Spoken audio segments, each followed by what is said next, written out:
on vient de la Cité scolaire internationale Jacques Chirac. Et on est dans une classe mi-section chinoise et mi-section américaine. Et donc on avait une question à vous poser, s'il vous plaît, pour Antipodes. Pourquoi avoir choisi une fin soudaine alors qu'il y avait peut-être plus de choix de fins mieux développées? Waouh, question directe. Moi, j'ai choisi cette fin-là parce que dans le livre, je parle de rencontres entre différents peuples, entre civilisations. Et il y a donc des Français et des Indiens du Brésil. Et tout le corps du livre se développait autour des Indiens du Brésil. Et je voulais parler des problèmes entre Français, comme le livre se passe au moment des guerres de religion. Je voulais aborder cette question à la fin du livre. C'est pour ça que j'ai mis ce sujet-là. Mais à la fin, on retourne au paradis des Indiens, en fait. Bonjour, je m'appelle Naïda, du lycée Montgrain, et j'aurais une question pour l'autrice de Hilaria. Pourquoi cette fin, elle a laissé un goût bizarre, comme si rien ne s'était passé, comme si tout avait été oublié? Pourquoi cette fin qui a laissé à Ounaïda, qui a laissé à Unaïda un goût bizarre? Comme si tout avait été oublié de quoi? De sa vie avec sa sœur et sa mère, c'est ça? Avec son père. Avec son père. Je voulais finir ce livre sur quelque chose d'ouvert, donc avec cette possibilité d'entrer dans une nouvelle histoire. Alors je ne crois pas du tout que... Enfin, Hilaria n'oublie pas du tout ce qui s'est passé avec son père, mais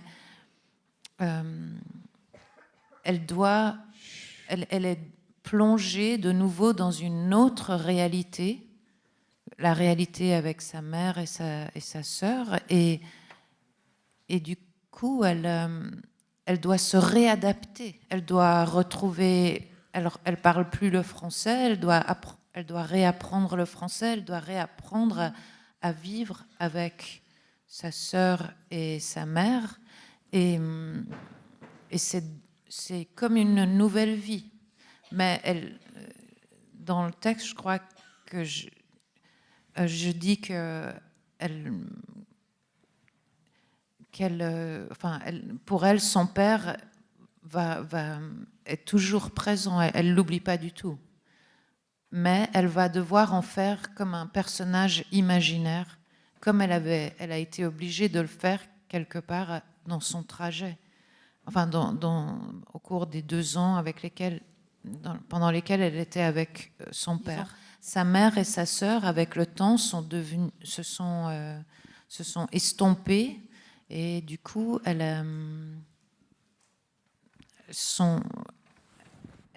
a aussi dû, d'une certaine manière, les éloigner parce que c'était trop douloureux de vivre avec cette absence-là. Donc il y a un double mouvement, en fait. Donc dans cette fin, il y avait, pour moi, il y a ce double mouvement, c'est-à-dire, d'une certaine manière, éloigner avec l'imaginaire le père, tout en étant... C'est trop compliqué, ce que je suis en train de dire. Pardon, mais voilà, donc... je ne sais pas, est-ce que j'ai répondu? Allez. Bonjour. Bonjour. Je m'appelle Alia et j'aurais une question pour la petite bonne. J'aimerais savoir pourquoi vous avez choisi de faire mourir Blaise alors qu'il avait retrouvé sa joie de vivre. Alors, j'ai pas choisi, c'est-à-dire qu'au moment où j'écris la scène, je suis Blaise, je suis assise sur ce lit, je sais qu'il faut que j'aille ouvrir la fenêtre pour aérer, et là, en fait, je le vois essayer d'attraper ce fauteuil, ne pas réussir, je le vois tomber, je le vois emporter la table de nuit, et je le vois mourir. Donc voilà, ça s'est passé comme ça. Avant de l'écrire, j'avais pas décidé que c'est ce qui allait se passer, mais une fois que c'était fait, voilà. Bon, il est mort heureux. Merci. Merci, Bérénice.